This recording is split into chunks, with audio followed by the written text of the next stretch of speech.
नमस्कार, मैं रहबर सी बारी। आज के इस बुलेटिन में बात होगी राहुल गांधी की भारत जोड़ो न्याय यात्रा को मिल रहे अपार जन समर्थन की।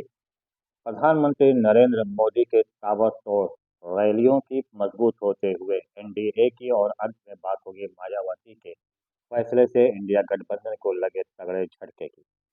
तो शुरुआत करते हैं आज की सबसे बड़ी खबर से। राहुल गांधी की भारत जोड़ो न्याय यात्रा इस वक्त गुजरात पहुंच चुकी है और इस अब अंतिम पड़ाव में है। गुजरात के बाद 11 तारीख को महाराष्ट्र पहुंच जाएगी, जहां पहुंचकर भारत जोड़ो यात्रा संपन्न हो जाएगी। असम से शुरू हुई ये यात्रा जिन जिन राज्यों में गई, हर राज्यों में अपार जन समर्थन भारत जोड़ो यह न्याय यात्रा को मिला है। अब गुजरात, जो कि भारतीय जनता पार्टी का गढ़ माना जाता है, वहां भी राहुल गांधी को अपार जन समर्थन मिला। आज यानी शनिवार को जिस प्रकार से लोगों का जन सैलाब उमड़ा उनकी रैली के अंदर, उसको देखते हुए भारतीय जनता पार्टी के भी हाथ पांव फूल गए हैं। जाहिर सी बात है, जिस प्रकार से बड़ी संख्या में युवा राहुल गांधी के भारत जोड़ो न्याय यात्रा में शामिल हो रहे हैं और राहुल गांधी उनकी समस्याओं को पूरी मजबूती के साथ उठा रहे हैं, उसको देखते हुए ऐसा अनुमान लगाया जा रहा है कि यदि ये भीड़ वोट में परिवर्तित हो गई तो इसका सीधा लाभ इंडिया गठबंधन को मिलेगा और एनडीए गठबंधन को तगड़ा झटका लगेगा।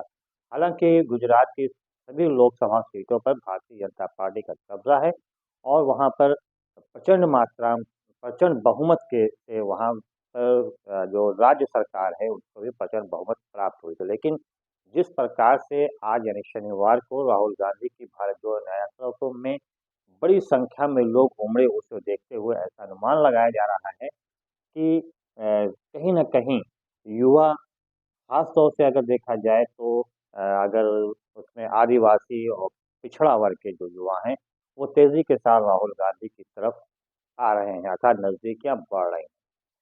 अब अंत में यहाँ पे पहुँचेगी महाराष्ट्र में, जहाँ पर संपन्न हो जाएगी और वहाँ पर इंडिया गठबंधन के सभी शीर्ष नेताओं के द्वारा बड़ी रैली को संबोधन भी किया जाएगा, जिसमें पूरी संभावना है। तो उसमें तेजस्वी यादव, अखिलेश यादव, ममता बनर्जी, अरविंद केजरीवाल, शरद पवार के अलावा उद्धव ठाकरे समेत कई अन्य बड़े नेता भी उसमें शामिल होंगे।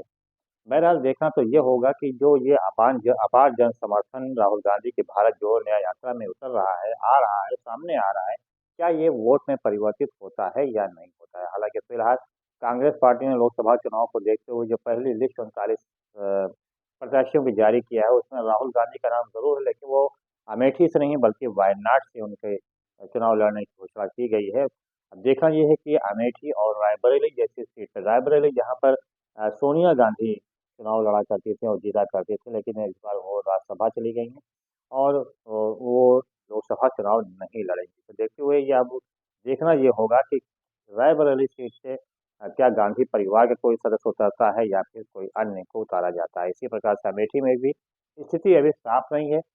कांग्रेस पार्टी जब उत्तर प्रदेश की सीट की घोषणा करेगी, जहाँ पे 17 सीटों पर कांग्रेस को लड़ना है, तो उसमें अमेठी से किसको लड़ाया जाता है, ये देखने वाली बात होगी। हालांकि अनुमान ये भी लगाया जा रहा है कि शायद अ, राहुल गांधी एक बार फिर से अमेठी से चुनाव लड़ें और दूसरी तरफ एक और भी अनुमान है कि वरुण गांधी, जो कि भारतीय जनता पार्टी से नाराज चल रहे हैं, शायद उनको वहां से लड़ाया जाए और इंडिया गठबंधन उनको समर्थन दे दे। बहरहाल अभी तो काफी समय है, ये आने वाला वक्त ही बताएगा कि अमेठी और रायबरेली जैसी सीट से कौन गांधी परिवार का चुनाव लड़ता है। हालांकि अनुमान ये भी लगाया जा रहा है कि 14 या 15 मार्च को आचार संहिता लागू हो जाएगी, अर्थात लोकसभा चुनाव की तारीखों की भी घोषणा कर दी जाएगी। इसको देखते हुए प्रधानमंत्री नरेंद्र मोदी की तूफानी दौरा इस वक्त लगा हुआ है।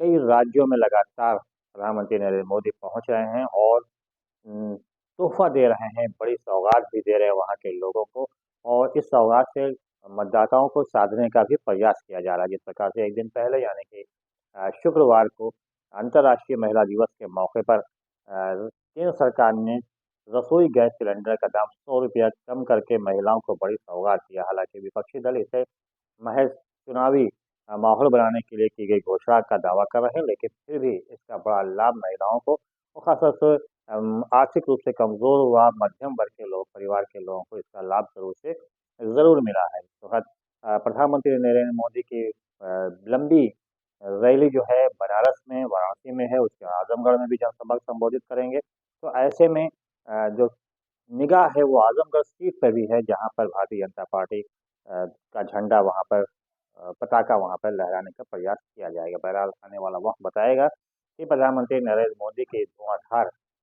रैलियों का कितना असर लोकसभा चुनाव पर पड़ता है। क्या जो नारा है कि 400 अब की बार 400 पार, क्या ये नारा साकार हो सकेगा? ये तो आने वाला वक्त ही बताएगा। फिलहाल अगर देखा जाए तो एनडीए गठबंधन लगातार मजबूत होता जा रहा है। सिर्फ जहां एक तरफ महाराष्ट्र में सी शेयरिंग का फार्मूला तय हो गया, वहीं अब चंद्रबाबू नायडू के साथ आंध्र प्रदेश में भी अंतिम दौर में बातचीत चल रही है। वहीं तो उड़ीसा में भी बीजू जनता दल के साथ भी अंतिम दौर में वार्ता चल रही है। ऐसे में अनुमान लगाया जा रहा है कि इन तीनों ही स्थान पर बड़ी संख्या में जो जो समर्थन मिल रहा है, एनडीए का गठबंधन बढ़ रहा है, उससे अच्छी सीटें वहाँ पे जीती जा सकती हैं।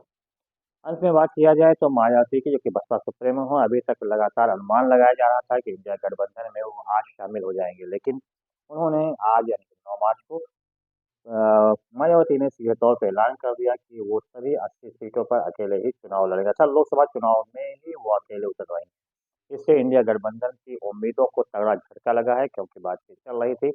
बताए सूत्रों के अनुसार ये बात सामने आई थी कि सोनिया गांधी, प्रियंका गांधी लगातार मायावती के संपर्क में है और उनसे वार्ता अंतिम दौर पर चल रही है। ये भी सूत्रों के अनुसार बात सामने आई थी कि मायावती को प्रधानमंत्री का चेहरा भी इंडिया गठबंधन बना सकता है।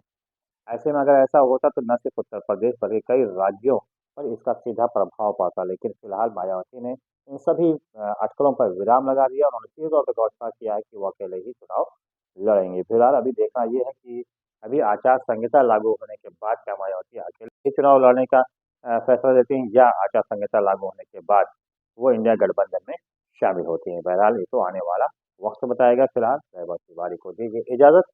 बहुत बहुत धन्यवाद। जय हिंद, जय भारत। Yeah.